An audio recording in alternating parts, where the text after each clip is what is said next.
Bom, pessoal, boa noite. Mais uma vez, sejam bem-vindas, bem-vindos. E agora que já estamos todos aqui, vamos dar início à aula aberta, uso de contêineres para projetos de residência, uma solução sustentável com a arquiteta e professora Maria José de Mello.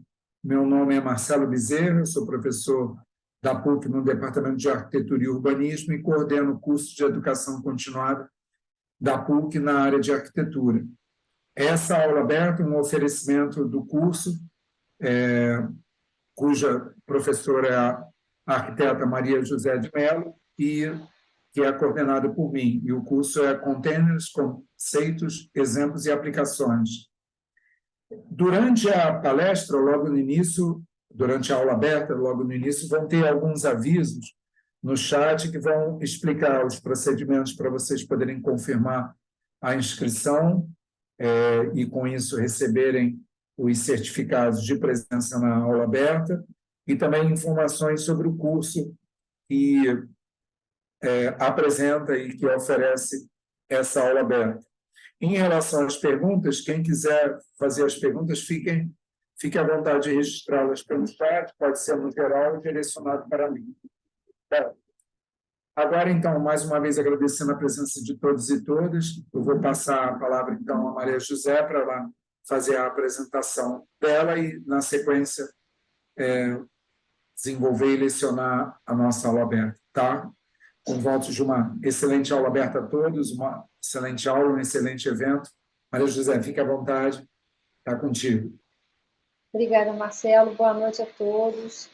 É sempre um grande prazer estar falando aqui de arquitetura modular e obrigada pela presença e oportunidade.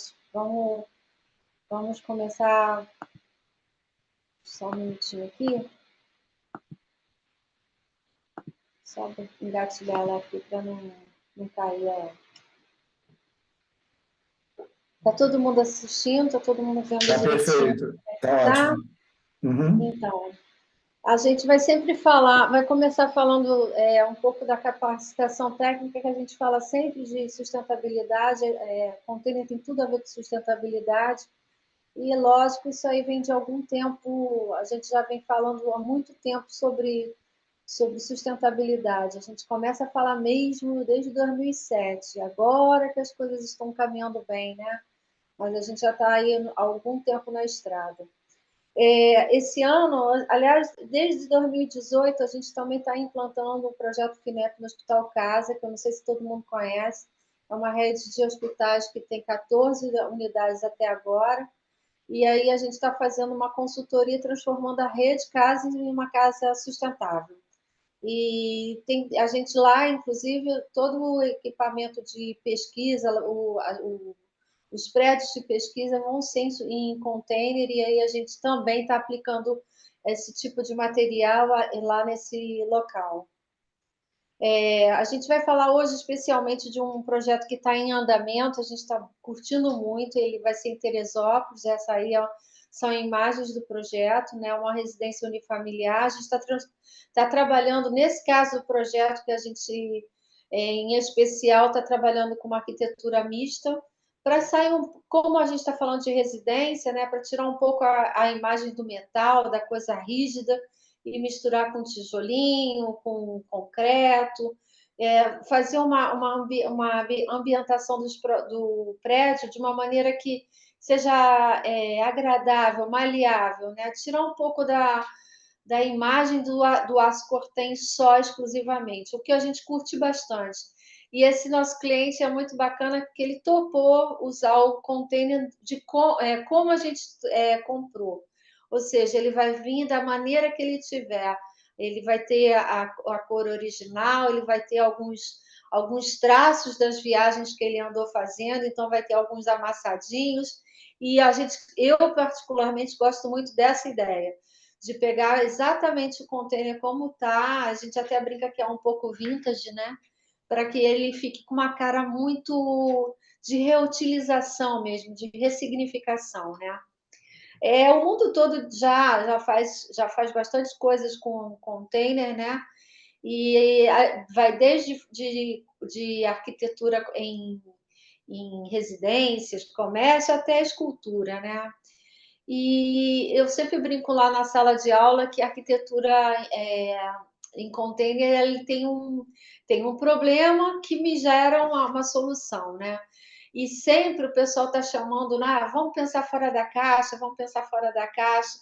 É sim pensar fora da caixa, mas de alguma maneira também está dentro da caixa, né? A maioria das pessoas estão ocupadas tentando pensar fora da caixa. E nesse caso, nós estamos pensando no módulo container e, de uma certa maneira, trabalhar ele de maneira que a gente consiga transformá-lo em prédios e alguma coisa que tenha reutilização. Por quê, né? A gente também vai falar por que isso nos nossos comentários. A gente vai sofrer, já está sofrendo há alguns anos, né, da tal logística reversa, né? Os contêineres acabaram ficando estacionados nos portos, aeroportos, e vão virar, já em alguns lugares em especiais nos portos, a gente vai ter um problema sério, né, de muita acúmulo de contêiner. E aí a gente fala de logística reversa. Os contêineres podem ser reutilizados, ressignificados, como é a palavra agora do momento, de maneira que a gente pode transformá-lo numa residência, numa loja, num prédio, em tantas outras coisas que podem estar sendo bem utilizado, né? A gente vai apresentar, né? Nesse caso aí a gente está usando 3 containers, né? Como eu falei, é uma arquitetura mista. E aí a gente está usando embaixo uma parte em alvenaria de tijolinhos maciços, são tijolinhos ecológicos, mais o container ao lado, acoplado, e em cima mais 2 containers, e aí a ideia, como a gente começa lá no início no nosso comentário dessa nossa aula, a gente está pensando em reutilizá-los do jeito que eles vierem do pátio, né? Essa a gente fala muito nisso, né? Como a gente faz arquitetura também sustentável, essa é a nossa praia também.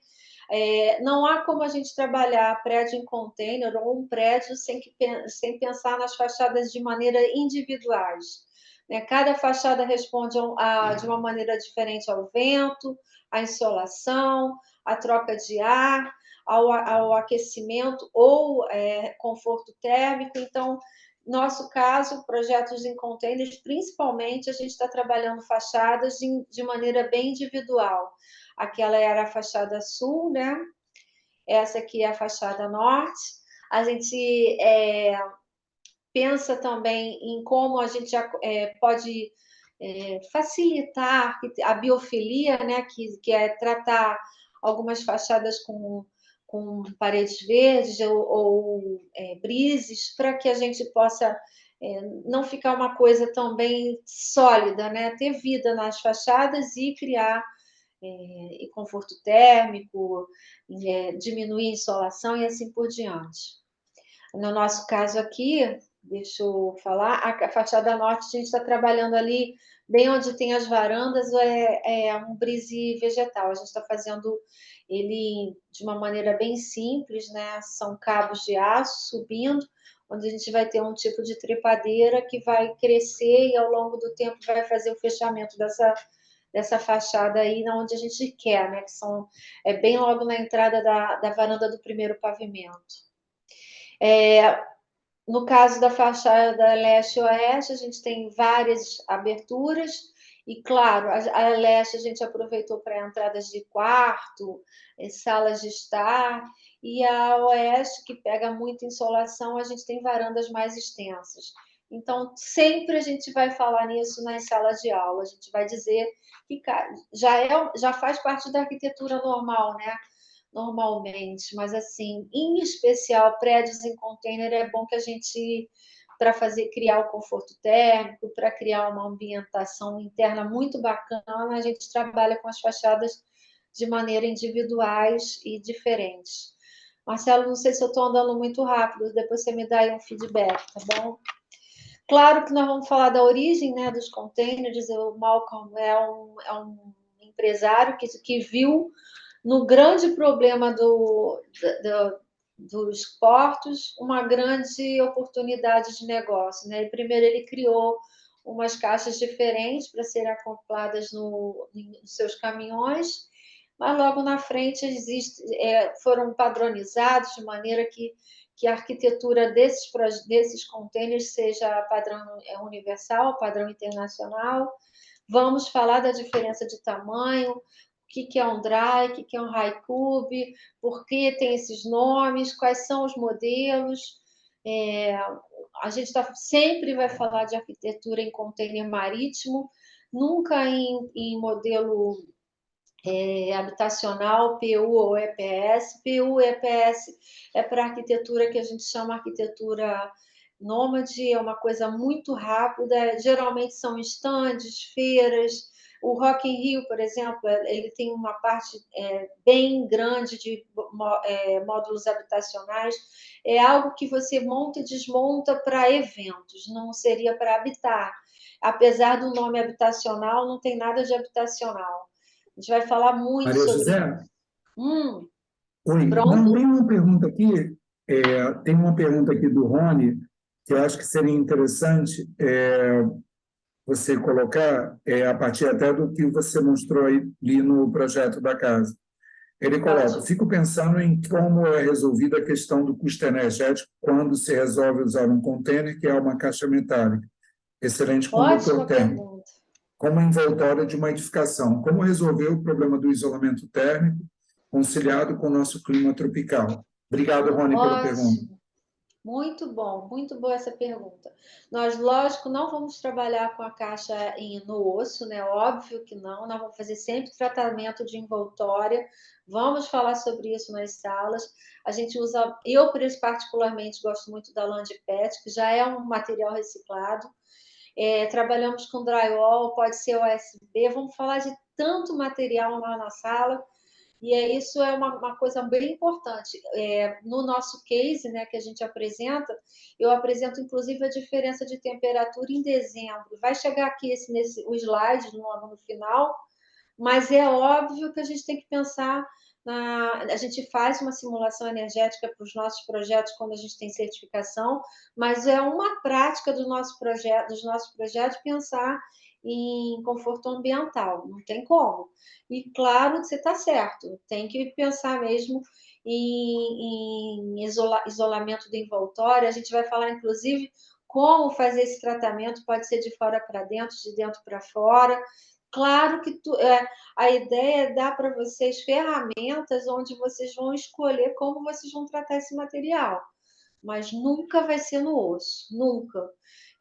No máximo, se for o caso, se uma parede ou outra, como é o nosso caso, nosso cliente, eu não sei se dá para ver aqui, mas acho que eu transformei numa imagem, deixa eu voltar aqui.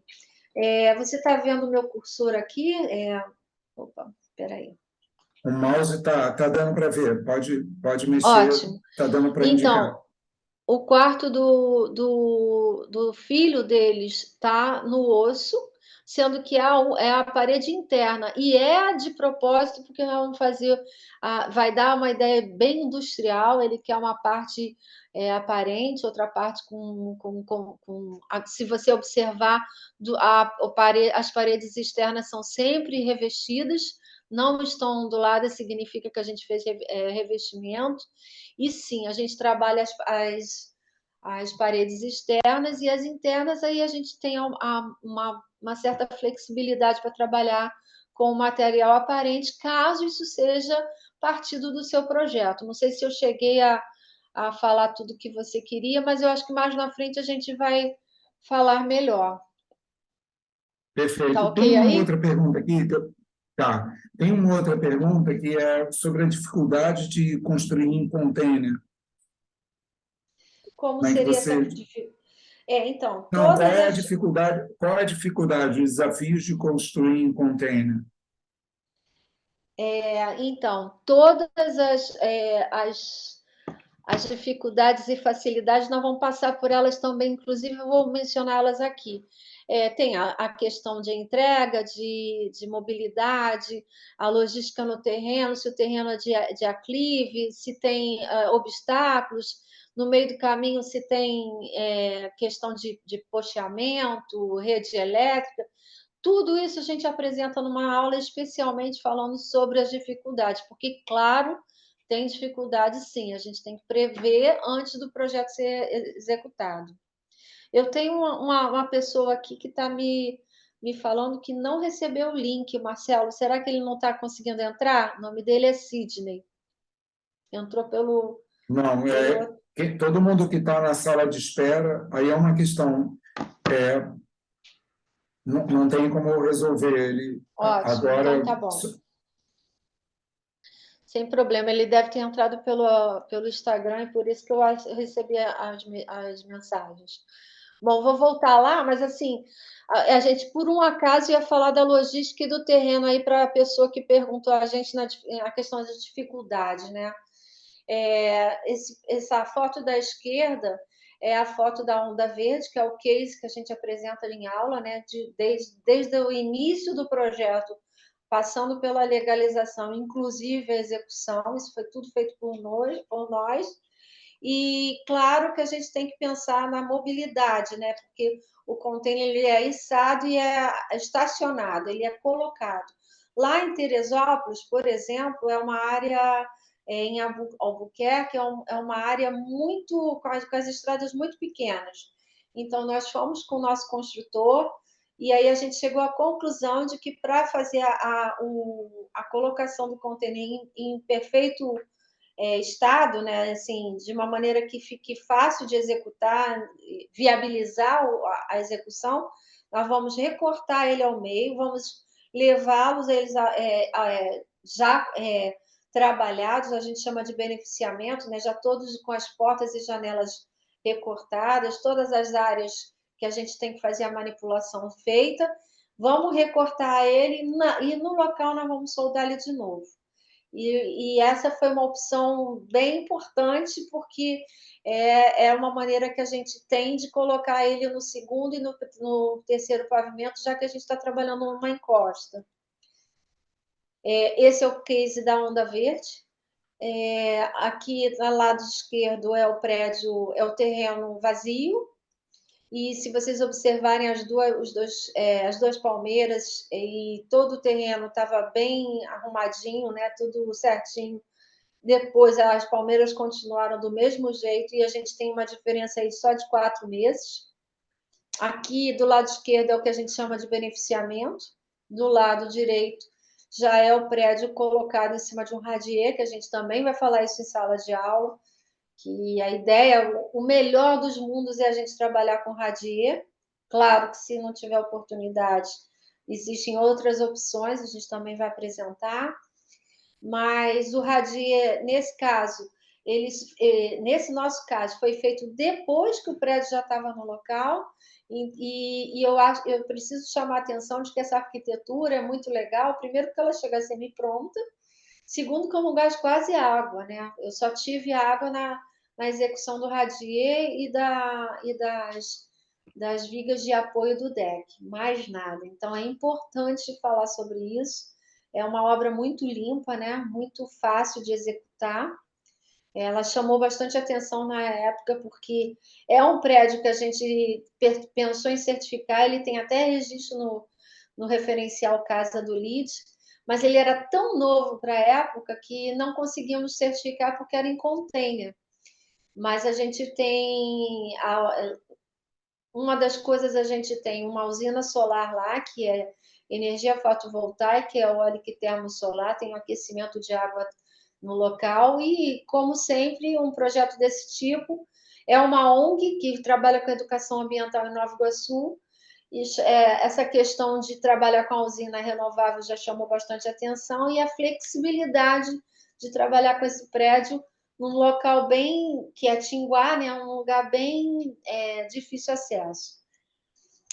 Respondendo à pergunta da pessoa que fez a questão sobre como isolar, né? Nós vamos falar em sala de aula de isolamento e envoltória. Esse é o projeto de drywall, né? Explicando quais são as chapas, como a gente trabalhou em alguns casos, como essa questão aqui. A gente tem uma casa para pesquisadores, né? E na frente era uma loja de artesanato da região. para que esse barulho não passasse, até para isso a gente pensou, para que o barulho não passasse da loja para casa e vice-versa. Nós temos chapas dobradas nos dois lados para evitar justamente a reverberação e a gente fazer o tratamento tanto acústico como térmico. Aqui, na esquerda, a gente fez um estudo de insolação, né, para pensar nas aberturas, onde a gente ia colocar as máquinas de ar-condicionado, onde ia ser a parede verde. E no meio já é o prédio construído, e como a gente falou, eu ia certificá-lo, né, a gente tentaria a certificação referencial casa, e ele teve uma performance ideal por conta do isolamento do acústico, de 38 decibéis. O ideal é 42, 40, desculpa. 45 é para salas de aula. E nós ficamos abaixo da performance mínima, que seria o ideal.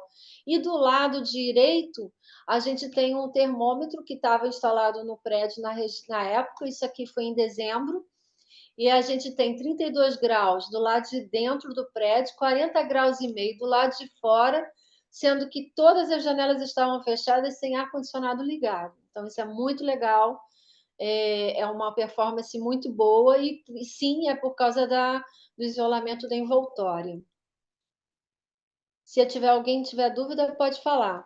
Essa foto, e eu preciso explicar isso sempre, né? O estudo de case da gente é esse prédio, porque ele nasceu em 2012, foi executado em 2015, e a Petrobras era a grande patrocinadora dessa ONG, desse projeto.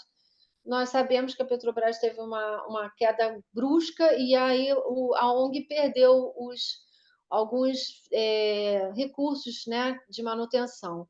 A gente sabe que eles sofreram algumas mudanças, por exemplo, algumas questões de fachada, de parede verde, mas o prédio nasceu completo dessa maneira para ser, como a gente comentou o tempo todo, certificado.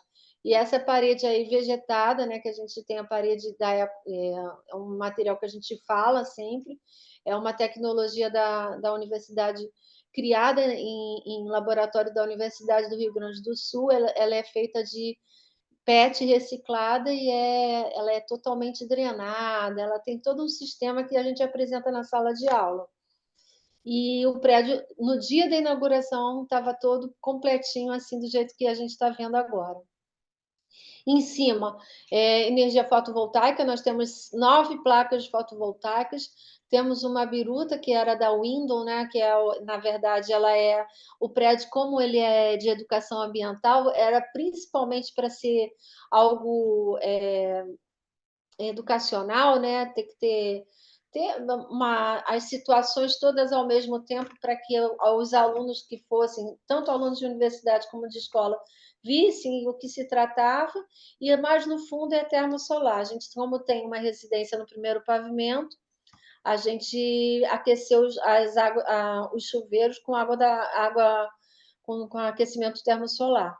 E isso fez a Light, por exemplo, que é a concessionária da região, se aproximar da ONG, patrocinou com a compra desse material por conta da inovação do projeto, e porque, com certeza, por ser um container, ficou bem mais fácil da gente fazer essa instalação toda num patamar técnico, que a gente, lá na sala de aula, vai apresentar também de maneira mais profunda, né?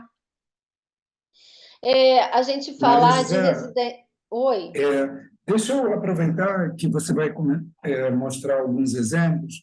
Tem algumas perguntas aqui que eu acho que seriam interessantes para complementar. Ótimo. O Gustavo, ele pergunta em relação ao custo, se o custo total é mais baixo do que a alvenaria, e qual uma diferença percentual nessa diferença. Você teria Ótimo. uma indicação de quão mais caro, enfim, fica à vontade. A gente também apresenta isso em sala. A gente apresenta tipo um modelo de uma planilha. Esse prédio, nessa época, inclusive, foi apresentado à Petrobras o quanto sairia por metro quadrado, foi em torno de 2.200, o metro quadrado, lembrando que a gente tem energia renovável, telhado verde, parede verde e assim por diante. Esse prédio que a gente está fazendo aqui em Teresópolis está em torno de 2.500, sabendo que a gente tem situações diferentes, nós estamos trabalhando com prédio misto, mas lembra que a ideia de usar o container é principalmente a logística, né?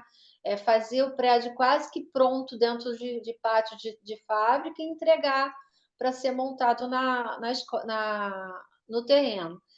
A gente prepara o terreno com todas as infraestruturas, instalações, drenagem, cisterna. No caso lá de Teresópolis, a gente vai ter biodigestor. A ideia é a gente preparar o terreno para receber o prédio que a gente chama de semi-pronto. Nós fizemos um prédio em Maricá, para a Icor, que é um laboratório de qualidade de água de Maricá, com parceria com a UF, executamos o projeto e ficou também em torno de 1.200, de 2.200 a 2.500. O que aconteceu no meio do caminho é que a gente teve a pandemia e aí algum material subiu muito, e foi por isso que no meio do caminho a gente precisou adequar. Mas é óbvio que a escolha esse caso aqui que a gente está mostrando aqui nesse slide, essa aqui foi um projeto na Casa Cor, e é o padrão AAA. Então, nesse caso aqui, eu não tenho nem noção de quanto ficou, mas com certeza ficou muito acima de 3.500, que é o que a Sinduscom já está falando, né? Para o Rio de Janeiro. Eu não sei de onde ele é, mas eu não sei se eu respondi a pergunta, mas esses brizes, por exemplo, foram a casa inteira foi em granito branco, foi materiais de primeira linha. Então, claro que isso faz total diferença no valor do metro quadrado. Tem outra pergunta quanto à questão da compra do container, a facilidade de compra do container. Já foi mais difícil, bem difícil. Nós estamos na 7ª edição, né? E no início a gente até já era sala de aula. No início estava bem fácil, porque os containers eram um transtorno em relação aos aeroportos e os portos, porque tinha muito. Durante a pandemia, por causa da grande exportação de grãos que o Brasil fez durante esse período, os containers sumiram. Agora está voltando ao normal, né? E aí a gente também vai falar isso em sala de aula, e tem uma grande ausência de leis internacionais que faz com que o Brasil seja depósito da última viagem dos containers. Os containers têm uma vida útil de trânsito internacional de 8 a 12 anos, dependendo do modelo, e a última viagem é sempre para o Brasil, porque aqui a gente não obriga a voltar, não tem a logística reversa. Então, a tendência é que esse material seja, de novo, como em 2018, continue sendo mais fácil de comprar. Mas já tem empresas bem legais, a gente vai falar sobre isso também. Eu tive um aluno que ele levou a empresa inteira, ele tem uma empresa de container no Rio, já tem alguns anos, a Renticom, que eu acho que vocês devem ouvir falar, ele está indo bem, e tem outros também, a gente sempre vai apresentar, vai indicar alguns caminhos. Lógico que vão ter algumas regrinhas que vocês vão também descobrir em sala de aula, como comprar, como escolher, o que fazer, tudo isso são os bizus que a gente dá em sala de aula. Tem uma Respondi, Marcelo? Sim, sim, e qualquer coisa é importante. Qualquer das pessoas que a gente tem aqui apresentado a resposta, se quiser complementar a pergunta ou eventualmente detalhar, fique à vontade. Aliás, um comentário importante. Foi passado aí no chat que, para confirmar a presença e a questão do certificado, tem que colocar o nome, renomear o nome no Zoom. Então, para quem não sabe, tem 3 pontinhos, parece 3 pontinhos para cada um dos usuários, cada uma das frentes, das identificações do nome de vocês. Se vocês clicarem ali, tem um dos aspectos ali, uma das opções é renomear. Aí é só colocar o nome correto para a questão da confirmação da presença. E é exatamente o aviso que o Pedro está colocando agora. Tá? É só dar uma lida. mas o local para renomear são os 3 pontinhos que aparecem do lado direito superior da imagem de vocês. Fernando Coelho, ele dá boa noite, diz que está muito feliz de estar participando, e coloca o seguinte: como saber se o container... só um segundo que deu... Como saber o que esse container transportou durante sua vida útil? Por exemplo, se ele transportou um material hospitalar e se eu posso usar. Quer dizer, como é que tem esse reconhecimento dos usos pregressos anteriores? Sim, a gente menciona isso e apresenta até alguns modelos. Eu não sei se vocês sabem, mas... desculpa, gente, eu estou trabalhando de casa, então... existem alguns modelos, algumas regrinhas que a gente vai dar exatamente para você escolher esses containers de maneira que você tenha certeza de que não vai ser uma furada. Mas a gente tem que partir sempre do princípio que você tem que procurar empresas sérias. Não tem muito no Mercado Livre, não sei se vocês já perceberam, tem lotes, tem pessoas vendendo. A primeira coisa que você tem que desconfiar é quando você vê, observar alguma venda de um container de 12 metros, né, de 40 pés, por 3.000, 3.500, desconfia, porque geralmente isso é furado. É lógico que a gente vai apresentar isso também, inclusive tem um rastreamento, tem como você saber, até pela plaquinha, tem uma plaquinha nos containers onde você faz uma pesquisa de onde de quem foi aquele container, qual foi a data, igual uma placa de carro mesmo, qual foi a data de nascimento, qual foi os transportes, isso tudo é um modelo internacional. Claro que isso também depende, nós sabemos que nós estamos no Brasil, né? Você tem que ter certeza de que aquela plaquinha é daquele container, tudo isso vai ser dito e a gente vai apresentar até um grande exemplo é a própria Onda Verde, que o Hélio, né, é o dono o presidente da ONG, ele fez uma pesquisa de onde veio aqueles containers, os 4 que ele comprou, e exatamente veio de um local agora me esqueci, mas se eu não me engano, veio da Holanda, e ele mandou pela plaquinha, ele mandou um e-mail dizendo: olha, o container que você descartou no Brasil virou uma escola. Ele é super visionário, eu achei a ideia muito legal, e isso a gente vai comentar também em sala de aula.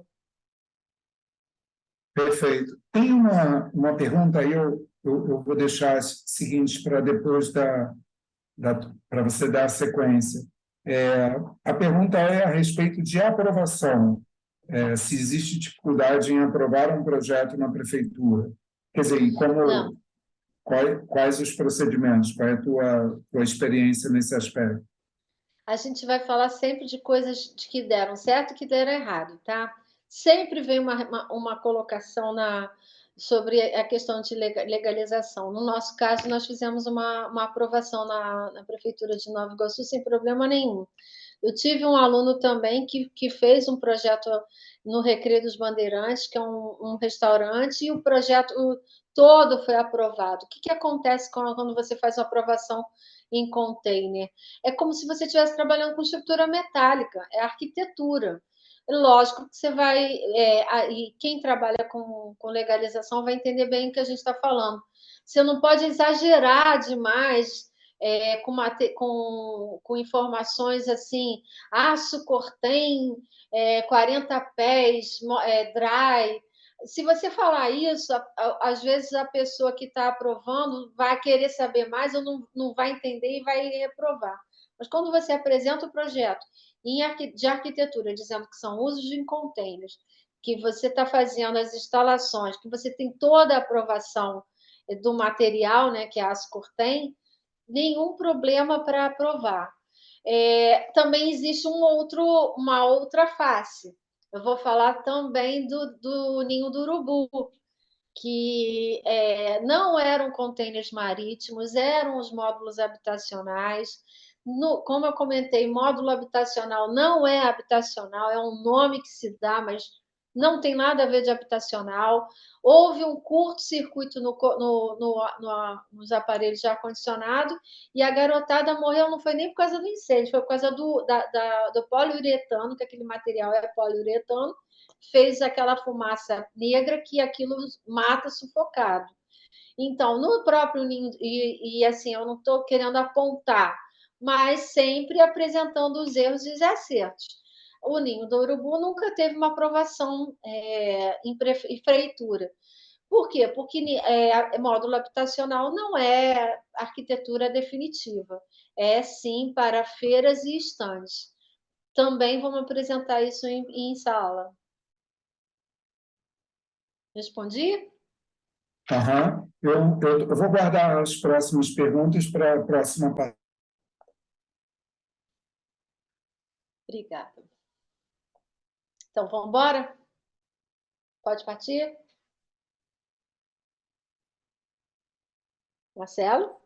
Sim, sim, sim. Então, a gente vai falar de. A gente está hoje comentando sobre residências, né? Porque é o foco da nossa aula hoje. É claro, a versatilidade desse material, tanto para praia quanto para montanha, é indiscutível e depende muito, inclusive, da pegada do arquiteto, né? Da maneira com que ele quer tratar esse material. E a gente vai sempre falar também, em casos de residências, a questão de visibilidade, de aberturas de salas, de portas e janelas para criar uma ventilação que a gente chama de passiva ou uma troca de ar, sempre priorizando a qualidade interna do ar, tá?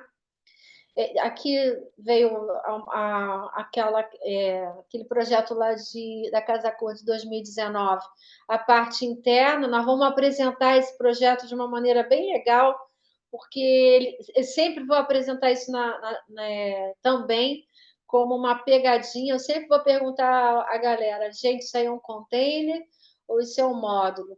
Nesse caso aqui tem uma pegadinha e em sala de aula a gente apresenta qual é. Aqui já dá para entender, mas só quem já trabalhou com container pode matar essa charada. E é isso que eu quero criar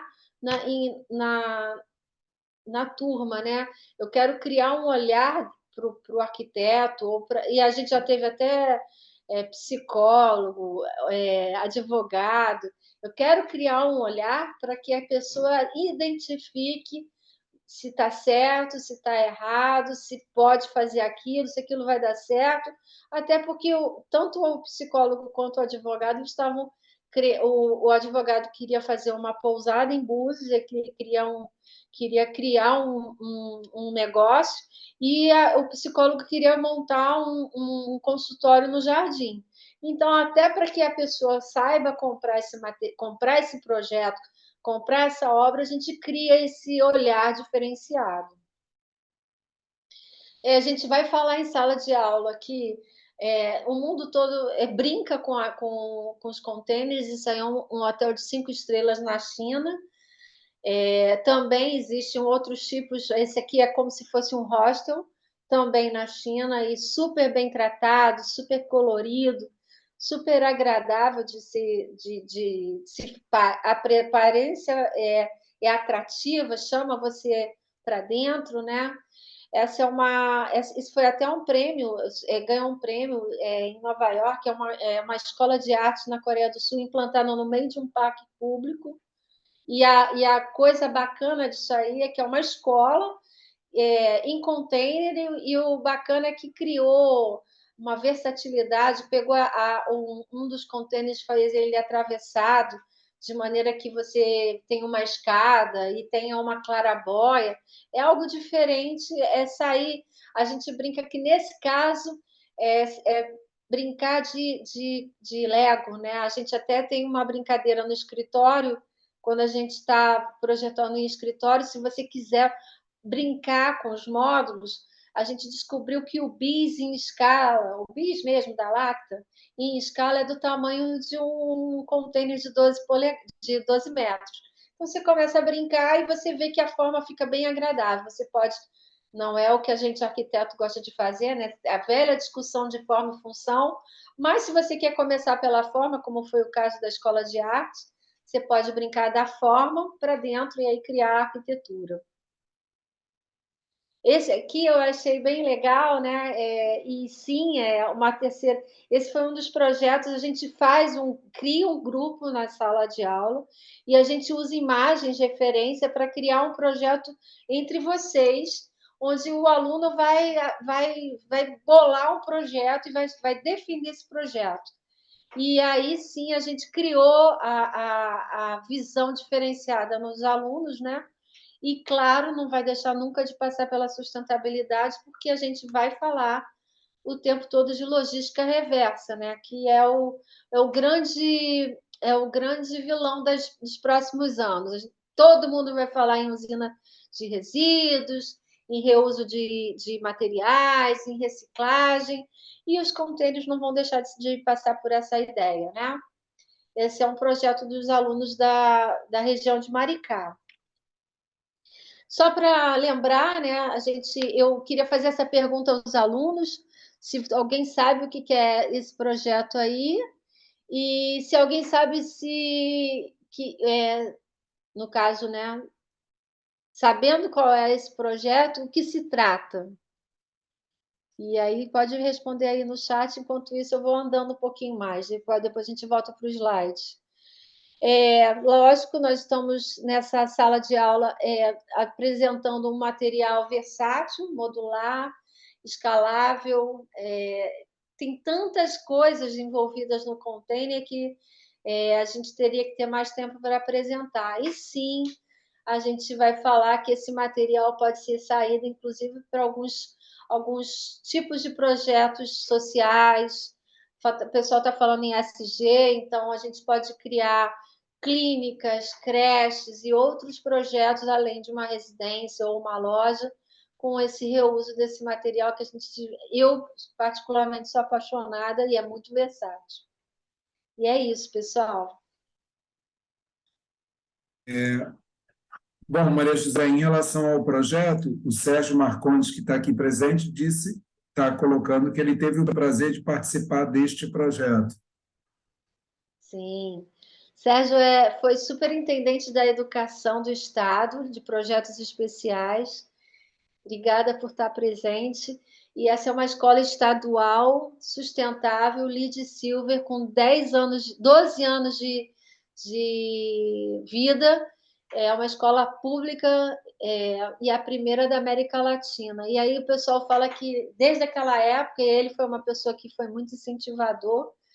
E eu sempre fui considerada bicho grilo em onde eu passava, claro, todo mundo vem falar: isso não vai dar certo no Estado, isso não vai dar certo na educação, isso não vai dar certo, não vai dar certo. Ela está aí, está pronta, até hoje tá nesse jeito. E essa é uma aluna cuidando do telhado, a aula de biologia dada no telhado. E é isso que eu queria chamar a atenção de quem está ouvindo a gente. Nós estamos quebrando paradigma, a gente está saindo, pensando fora da caixa, mas ao mesmo tempo usando a caixa. Trabalhar com esse material de maneira sustentável e, sim, sabendo que isso é uma inovação. A própria Onda Verde tem 12 anos de construída e, com certeza, ainda é um material, é um projeto que chama a atenção de todo mundo. E é um incentivo a quem está vendo, além de trabalhar com arquitetura convencional, tentar trabalhar com essa nova visão de ressignificação, reuso, reutilização, e o container não pode ficar de fora nesses próximos anos que vem pela frente. É isso. Perfeito. Aliás, o pessoal A sabe Marcela que Soares. A Marcela Desculpa. Soares está comentando que a escola estadual Eric Walter e que o projeto é incrível. Ai, que bom. Eu acabei não botando o nome aqui, na ideia mesmo de perguntar se a maioria das pessoas sabiam que existe uma escola sustentável, e é no Rio de Janeiro, Santa Cruz, e que ela é estadual e está construída há tanto tempo. A gente está sempre Perfeito. falando sobre esse material, sobre tudo, e isso tem tudo a ver com a arquitetura modular. Perfeito. Obrigado, Marcele, pela colocação. A Mali, acho que é assim que se pronuncia, a Mali, ela pergunta, e é uma pergunta que a gente já ouviu algumas vezes, até quantos andares é possível trabalhar em containers? Olha, a gente vai falar sobre isso também em sala de aula. É possível ser utilizado até 8 pavimentos sem estrutura, sendo que em alguns lugares como a Índia, a África já está usando mais do que 15 andares, lógico que a cada certo o número de pavimentos, a gente tem uma estrutura ou metálica ou estrutura em concreto. Vamos mostrar alguns exemplos e sem problema nenhum. Pode trabalhar com esse material. Passando, se você observar, né, é a questão do olhar, né? Se você passar na linha vermelha, você já vai ver uma quantidade muito grande de contêineres e vai até 5, 6 contêineres um sobre o outro, e lembrando que eles estão cheios. Ali naquela questão de modal, né, de logística modal, eles ainda estão com tudo que tem que veio nele sem ainda ter sido entregue. Então, sem problema nenhum.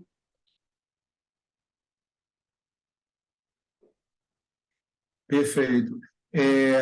A próxima pergunta é da Lucimar. Ela coloca: você disse que a grande vantagem do container seria entregar ele quase pronto para o cliente. Então, aí a colocação é: então existe a possibilidade de uma cobertura no 13º andar, por exemplo, colocar um container para aumentar a área, aumentar o espaço? Muito boa pergunta. Nós vamos falar de viabilidade econômica. Poder pode, só que você vai ter uma fortuna de logística, ou por içamento, ou até mesmo, como foi o caso lá a gente tem uma estação brasileira na Antártica e foi içado com helicóptero, né? E tudo é possível, até porque o material é muito leve. Ele tem o peso mais ou menos de um Fusca, então vazio, né? E como ele aguenta ser içado, até poderia, mas assim, viabilidade econômica tem que ser considerada. De repente, só a logística vai ser mais cara do que a colocação do material e a execução do projeto. Perfeito. A Mônica Araújo, de Araújo Mamed, ela fala do projeto, fala que lindo projeto, primeira vez que vejo uma escola no modelo sustentável. O Sérgio comenta que a história Eric Walter Heine, em homenagem ao vice-presidente, imagino que VP da Companhia Siderúrgica do Atlântico, que faleceu num acidente da Air France. Seguindo, obrigado pelas colocações. A Franciele, ela faz uma pergunta sobre, boa noite, qual o tempo de vida útil e manutenção preventiva do container? Eita, não me entendi direito, não. Mas, vamos lá, manutenção e prevenção é como Qual é um o prédio tempo de comum. vida útil e acho que é a Ah, necessidade de manutenção preventiva do container? então, a Ascortem, naturalmente, ele tem, assim, isso é laboratório técnico, né? Lembrando que o Malcolm criou esses contêineres em 1940, 34, 40, ainda nós não chegamos a 100 anos, e eles ainda estão aí.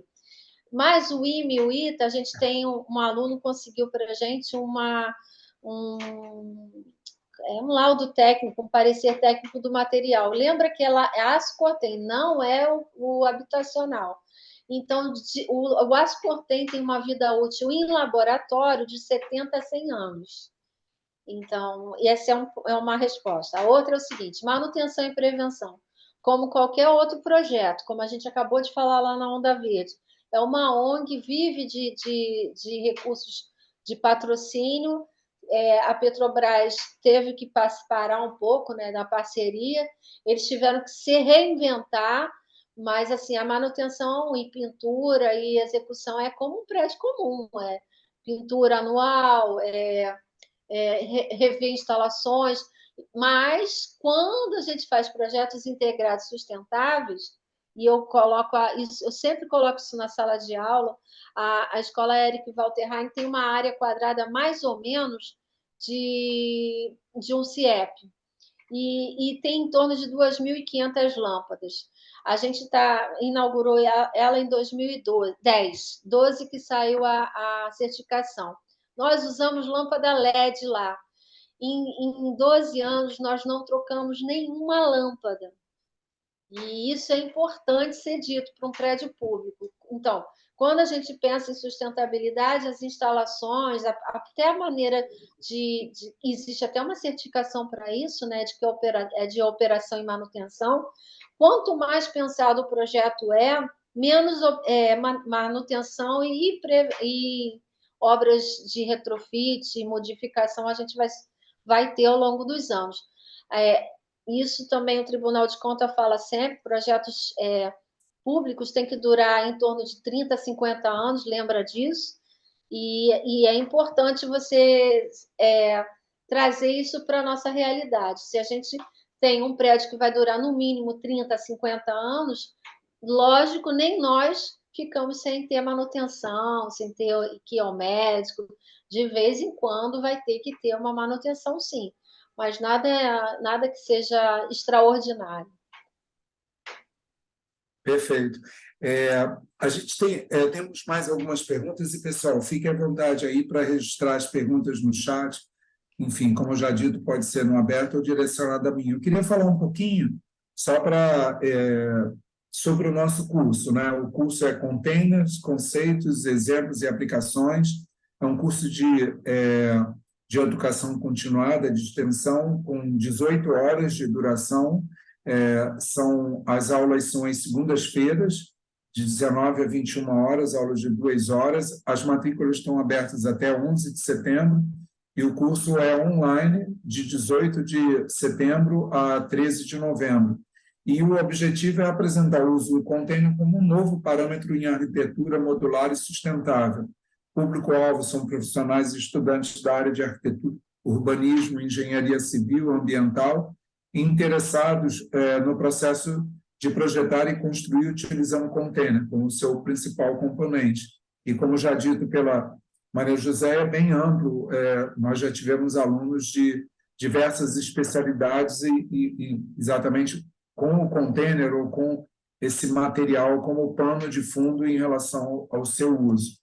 Eu vou dar sequência aqui, então, e as informações estão no link que o Pedro, que está no suporte hoje aqui com a gente, tem colocado aqui no chat.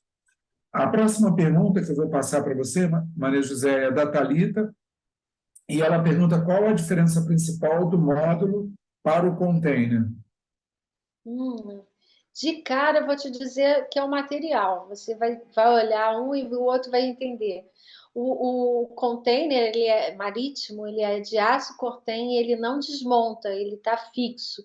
Ele aguenta ser içado com até 30 toneladas dentro, né? E ele não desmonta, ele não é desmontável. O módulo ele vem todo desmontado, ele é como se fosse uma caixa de sapato sem abertas arestas, ele vem fechado, ele entra no local, é montado, aí sim, depois tem toda a infraestrutura de luz, água, esgoto, e depois que acaba o evento, ou a feira, ou a situação, ele é desmontável e vai para o próximo caminho. Ele nunca fica fixo, mas principalmente é a diferença de material visível. Um é corrugado, aço, o outro é liso, PU, poliuretano. Perfeito. O Alder pergunta, boa noite. Ele coloca, como o container se comporta em relação a situações de desastres naturais, terremotos, enchentes, etc.? Bom, enchente, eu acredito que ele exista algum, principalmente em locais alagáveis, a gente tem que fazer algum aparafusamento nele, porque ele é leve. Lógico que depois de construído ele tem todo o material dentro, mas nem sempre fica tão pesado a ponto de ficar fixo em caso de enchente. Como qualquer outro tipo de material, ele tem aberturas, portas, janelas. Se for aparafusado, a água entra, mas depois vai embora. Em caso de... Outro era terremoto. Eu entendo que em terremoto ele é bem mais rígido do que uma outra situação, porque todas as arestas, né, no sistema do container, elas são soldadas e elas são bem... ela tem uma alma preparada para aguentar o peso de até 8 pavimentos acima, ou seja, 7 containers acima. Então, ele é bem rígido e ele não torce. Então, para terremoto, é claro que nós nunca passamos pelas duas situações. Eu creio, e posso fazer essa pesquisa, é uma boa pergunta para levar até para a sala de aula. Eu creio que o material não é flexível a ponto de desabar, porque ele é pronto em arestas fixas, como se fosse um poliedro, né? Em estrutura metálica soldada. Lembra que ele é içado e, ao mesmo tempo, ele suporta pesos de outros em cima. Então, isso já faz uma diferença grande nesse tipo de material. Perfeito. O, o Michael, não sei se Michael ou Michael, ele dá boa noite e ele pergunta sobre a incidência e perigo de raios. Não há um risco maior para recebimento de descargas atmosféricas?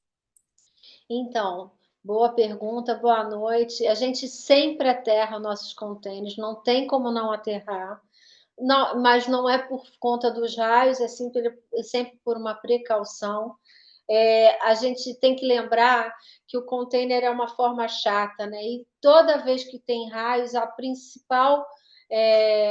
principal atrativo para o raio ou é um poste, ou é um para-raio que tem um cone de proteção ou uma árvore.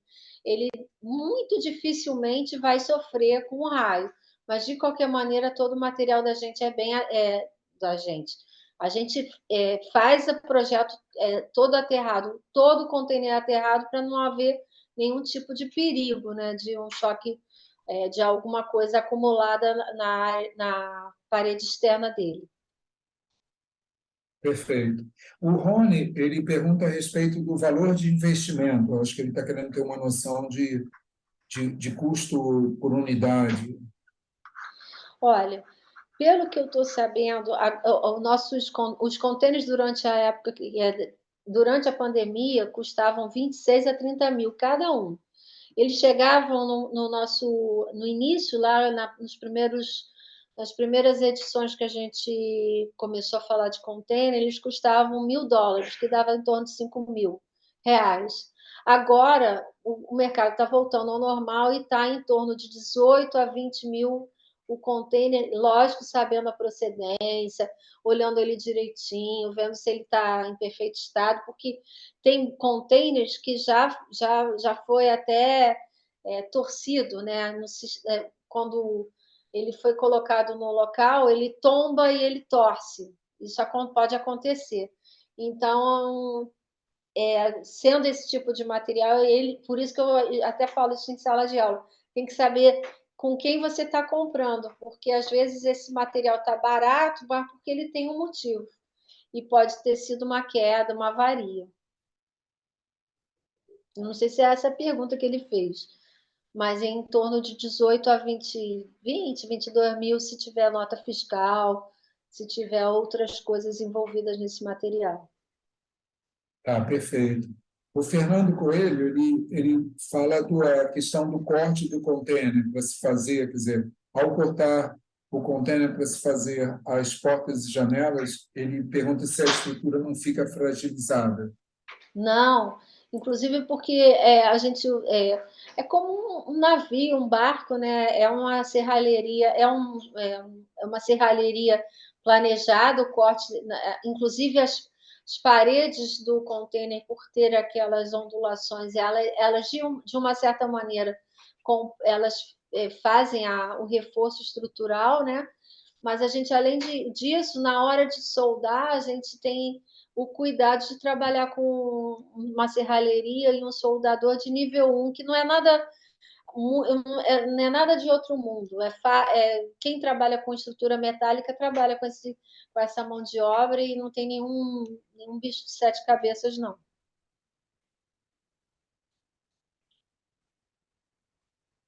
Está perfeito.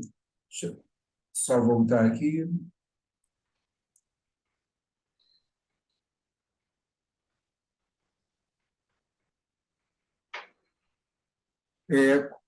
Tem uma outra pergunta com relação a como se faz a questão das instalações hidrossanitárias e as instalações elétricas. Como é que Nós vamos você indica a apresentar questão do posicionamento? isso, então, por isso que a gente fala de projetos integrados. Nós fazemos os projetos de instalações, precisamos prevê-los todos, porque os recortes e as soldas fazem parte desse procedimento.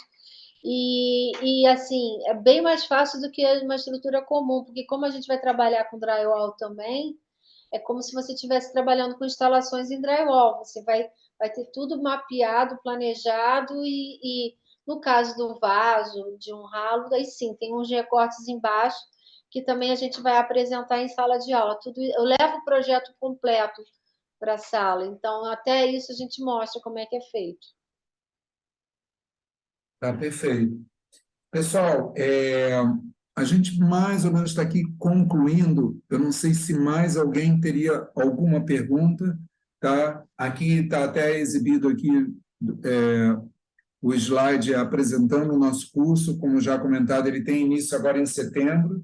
A gente está indo para a 7ª edição do curso, né? O curso que já tem uma história dentro da PUC, e ele agora é online, o que viabiliza a presença e participação, quer dizer, ele tem sido online desde da primeira edição após pandemia ou durante a pandemia, e a gente tem mantido que tem sido muito atrativo também, quer dizer, tem compensado bastante na questão da viabilidade de pessoas de vários locais, enfim, de vários estados, de várias situações, o que tem enriquecido também os exemplos dentro do curso, porque aí os desafios se complementam e muitas vezes e também as experiências, tá? Então, se alguém tiver uma última pergunta, eu acho que, enfim, a gente agradece muito as perguntas que foram feitas, acho que enriqueceram muito a aula aqui. Fica mais uma vez aberto aí o convite, tá? O Pedro ele já colocou algumas vezes aí para vocês o link para informações, enfim, fiquem à vontade, o pessoal do atendimento vai estar orientando qualquer dúvida, tá bom? E agradecer em meu nome. Tem uma pergunta aqui da Débora. Vamos lá. A Débora, ela coloca a questão da mão de obra. A mão de obra é escassa para trabalhar com esse tipo de construção ou não há tanta dificuldade? Pergunta por conta do encarecimento do projeto também. Obrigado, Débora. Não, então, você vai trabalhar com pedreiro, com gesseiro, com pintor.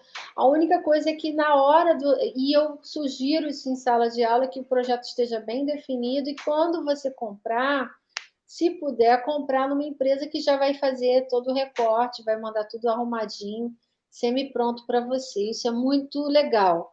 Claro que não impede você começar nesse nicho de mercado. Aí você vai ter que procurar, sim, um soldador, uma pessoa que trabalha com estrutura metálica, que não tem, como eu comentei ainda há pouco, não tem mistério nenhum. Vocês vão ver que isso é lógico que não é fácil, senão todo mundo estava fazendo, né? Eu até falo com o Marcelo que não existe bibliografia ainda em português desse tipo do uso desse material, é interessante explicar isso, mas é claro que a gente está passando o máximo de informações no curso para que você consiga até entrar nesse nicho de mercado.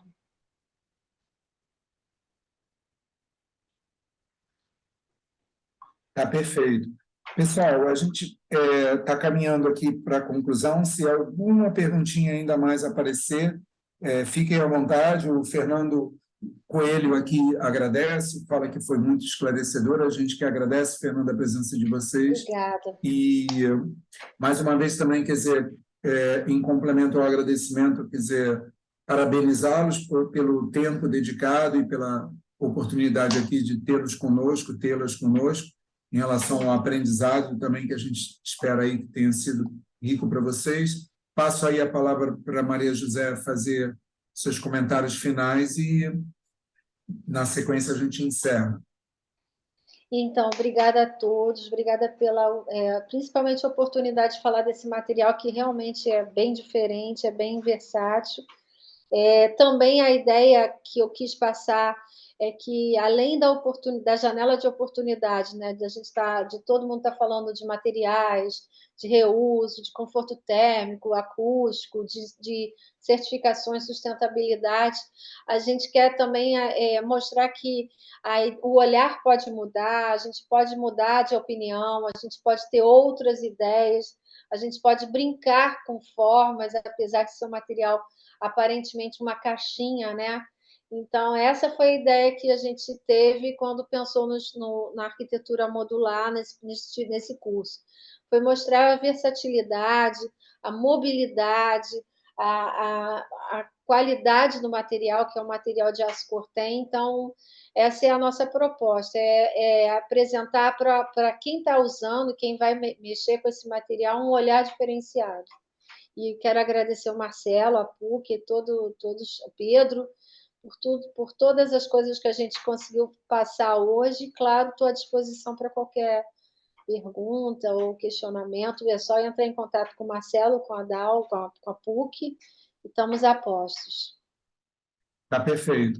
Pessoal, antes de concluir, eu estou postando aqui o meu e-mail, aí qualquer colocação, qualquer dúvida, enfim, eu encaminho ou para a Maria José, ou eventualmente retorno a vocês. Tá? Então, agradecendo mais uma vez a todos e todas, desejando aí uma ótima noite para cada uma. A gente agradece e conclui aqui. O Pedro, mais uma vez, está colocando ali o link para o contato, quer dizer, para saber mais sobre o nosso curso. Tá bom? Obrigado. Boa noite aí. Obrigada, a todos. Gente. Boa a gente noite, que agradece, Rafael, Marcele aí agradecendo pela iniciativa, Alder, enfim, várias mensagens aí. A gente é que agradece a presença de vocês. Boa noite, Mônica. Boa noite, Vitória. Obrigado. Obrigado a vocês, Franciele, Thalita.